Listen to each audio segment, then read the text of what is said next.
And hello, Year 9s. Welcome back. I am starting with Chapter 2 and let's go through together.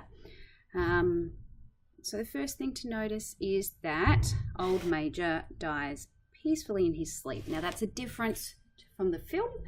The film and the novel have many differences. We're studying the film, we're studying the novel, so it's really important that we make sure we focus now on the text. So after he dies, there's a lot of secret activity, and I think one important thing that I noticed here was that it gave the more intelligent animals a completely new outlook on life. The speech opened their eyes, and they're preparing for the rebellion. They didn't know when it would take place. They didn't know if it would even be in their life, but they just thought it was their responsibility to organise organise the whole animals. And there were two, and here, this bit down here, preeminent among the pigs were two young boars, Snowball and Napoleon. Preeminent is a word in our word wall. It means like most important or powerful. So that's the connotation of that word, and it's really important that we can use it. So he is a preeminent man. Our Prime Minister is a preeminent politician in our country, that sort of thing. And we've got these two characters, Snowball and Napoleon, who become really important later on. And they are contrasted. Earlier we had the contrast of the two, Mr. Jones, Mrs. Jones, and the Old Major. And now here we've got the contrast between Snowball and Napoleon. So we have Napoleon, who is quicker in speech and more inventive. Snowball, who is vivacious. And we also have the introduction of Squealer. Now Squealer, he's the one who is the brilliant talker, and it says here he could turn black into white.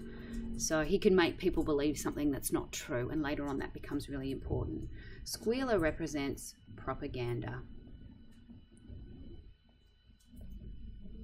And so they turned Old Major's teaching between the three of them into a system of thought they called animalism. And we see the different responses to animalism in the next paragraph. Some people respond with apathy.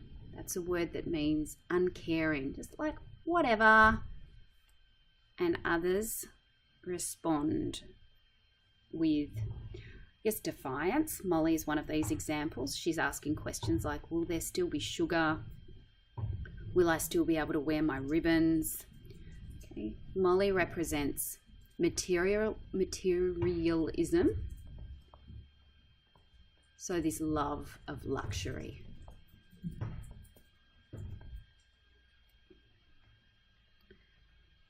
And down here, we've got in this paragraph here, if you follow down in yours at home, we've got the introduction of Moses. And it's quite interesting because Moses represents the church, or at the time, the Russian Orthodox Church. And a religious name from the Bible, Moses, Orwell has chosen to give this character this name. The pigs, Napoleon and Snowball, they don't like Moses. They don't like the fact that he tells stories about Sugar Candy Mountain, which represents heaven, basically. And they had to work really hard and argue very hard to persuade them that there was no such place, which represents too. Under communism, religion was banned. The communists wanted total control of the people's loyalty, and religion got in the way of that. So the introduction of this character Moses represents that. And down the bottom of page 8, we understand how the rebellion actually happened, and it was kind of by accident. So the Mr. Jones got drunk. He went out for a whole 2 days, didn't feed the animals, and the cows were really hungry, and so they burst into the barn and they helped themselves to food, basically. And Mr. Jones then kind of starves them and then gets mad when they feed themselves. He comes in with his whip, and the animals are so angry because they're hungry that they start fighting back, and soon they get rid of the humans. All 5 of them were in full flight, and then they're basically in control. And here I want to focus on the response of the animals. If you can have a look at this paragraph here on page 9, the image that Orwell creates here has the animals galloping in a body around the boundaries of the farm. So you can picture the image that's created galloping. And then what they do is they go into the harness room and they get all of the symbols of slavery. So you've got the bits, nose rings, dog chains, knives, all of the things that were used to keep the animals as slaves.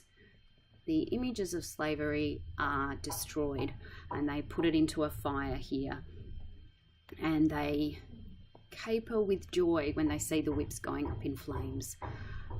They also put these ribbons and the hat that Boxer wears, so anything that reminds the animals of humans gets burnt. And then the next day they have another, and there's more imagery here. They gambol around and round, they throw themselves in the air, they roll, they have the sweet summer grass. Notice the use of these positive adjectives there that create this real image of utopia. So